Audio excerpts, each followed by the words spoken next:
ჩვენ ვიმყოფებით აგრარული უნივერსიტეტის მუხრანის საცდელი ბაზის ტერიტორიაზე, სადაც მიმდინარეობს ხორბლის მოსავლის აღება. წელს 100 ჰექტარზე გვაქვს ხორბლის ნათესი, სადაც წარმოდგენილი არის ხორბლის 2 ჯიში.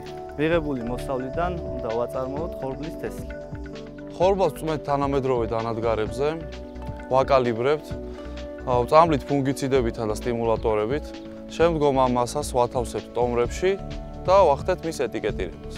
გასულ წელს ჩვენს მეწარმოებულ პროდუქციაზე ძალიან დიდი მოთხოვნა იყო გამომდინარე ჩვენი მაღალი ხარისხიდან. წელს ისევე როგორც წინა წლებში დავთესეთ ხორბლის ელიტური თესლი, მას ვაწარმოებთ სათესლად და ეს პირველი რეპროდუქცია იქნება, რაც ავტომატურად ნიშნავს მის მაღალ ხარისხს.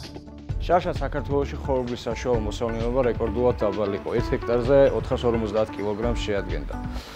წელს უხვი ნალექიდან გამომდინარე, თავთავიანი კულტურებისთვის იყო საუკეთესო პერიოდი, რის შედეგადაც ვფიქრობთ, რომ ხორბლის ფასი საწყის ეტაპზე იქნება დაბალი. კახა ბენდუქიძის ინიციატივით მის სიცოცხლეშივე დაიწყო უნივერსიტეტის საცდელი ბაზების მშენებლობის პროცესი, როგორც სასწავლო სამეცნიერო ბაზების. ამ ბაზებზე იწარმოება როგორც სათესლე, ასევე სანერგე მასალა. ჩვენი აგრარული უნივერსიტეტის მეცნიერების ცოდნისა და გამოცდილების საფუძველზე ფერმერებს ვაძლევთ რეკომენდაციას სხვადასხვა აგროტექნიკურ ღონისძიებებზე და კვებისა და წამლობის რეჟიმებზე.